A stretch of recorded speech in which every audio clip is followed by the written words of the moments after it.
Welcome to week 1 of my Facilitation Skills series.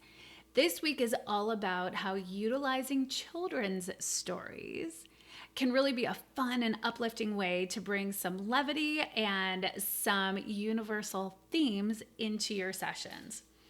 So today we're exploring how children's stories demonstrate these universal themes that can be powerful tools to deepen connection between people in your groups and spark creativity while bringing timeless wisdom into your sessions. In this video, you'll learn through the example of a very tiny caterpillar by Carle how utilizing these stories can build trust and communication. They can provide insight into wellness aspect of your clients' lives and inspire reflection and transformation. So whether you're a retreat facilitator, a coach, a retreat leader, or a wellness professional, using these children's stories as a memorable way to engage your clients in fun conversations can be super rewarding. So subscribe and like this episode so that you do not miss the rest of the series as well, which is coming out shortly. So let's jump right into it. And in case you are not familiar with, or maybe need a refresher on, The Very Hungry Caterpillar by Carle, you can find it over on my shorts because I've recorded myself reading it. So it's actually kind of fun to listen to a story like you might have done when you were a child. I know I love it. And I know even my teenagers still feel really relaxed when they get to listen to me read them a story. So check that out on shorts if you need a refresher. But so for the rest of us, thinking about this story and these metaphors of growth and transformation, I'd love to throw out a couple ideas here. So the first one is how this story can help you work with your group in terms of helping them build trust and communication with each other and with themselves. So the caterpillar, his journey, reminds us of a lot of things, but one of them is that we go at our own pace and that we can't force it. So bringing back to these sort of intrinsic notions that when we're working through something, when we're headed towards our own transformation, we've got to work at our own speed and our own pace. And the best thing we can do as a group is to support each other with the process. So thinking through ways that these stories can help build this sense of connection and trust, where your clients can find synergies between other people in the room, is going to be really powerful.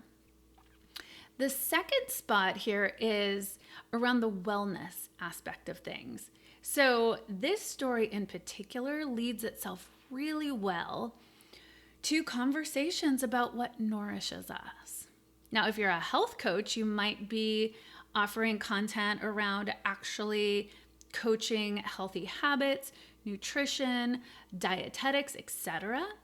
And so you can take the caterpillar's journey from eating fruits to too many sweets to back to a nice leafy salad really literally. And so that can provide a nice jumping point for that. But for other people, you can think about introducing these concepts of nourishment, finding what nourishes us, and waiting for that realization in ourselves that maybe what we've been nourishing ourselves with in the past isn't serving us. So there are just 2 examples from this story of how you can really hone in on this idea of feeding the mind, the body, and the soul.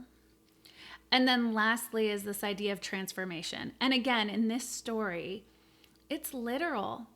Our sweet caterpillar does his thing, and then he spins his cocoon, and out he comes, a beautiful butterfly, a very literal transformation. Now, for our clients, they're probably not going to spin a cocoon around themselves. And so we're going to be looking a little bit metaphorically here. But I think you see what I'm saying, this idea that transformation takes time. It sometimes isn't as pretty as we'd like. It can feel clunky and heavy, and we don't know how long it's going to take. What will our emergence end up being is a bit of a mystery. And the idea here is that growth can't be forced, that we have to wait and we have to encourage and we have to be present for ourselves. And within the retreat setting, we can be present for each other as we all embark on these journeys of transformation, big or small, whatever that looks like. It's not about forcing or trying to plan too much. We just have to trust the universe. So thinking through those 3 different topics, I think are just great starting points for you. And if there are other children's stories you can think of that kind of follow along the same path, they would be great creative ways to talk about those themes of transformation and acceptance and nourishment with your clients. And so I've put all of these notes in the description below, as well as a facilitator prompt and some questions for reflection that might be helpful if you decide to jump into this idea of using this child's story, this Very Hungry Caterpillar by Eric Carle, not an Eric Carle influencer, with one of your sessions. And if you do, I really love it if you shared with me how that went, what you did, and what was successful about it, so that we can all grow as facilitators together. So again, please like, subscribe, follow along for more facilitation tips to come, and I'll see you next time.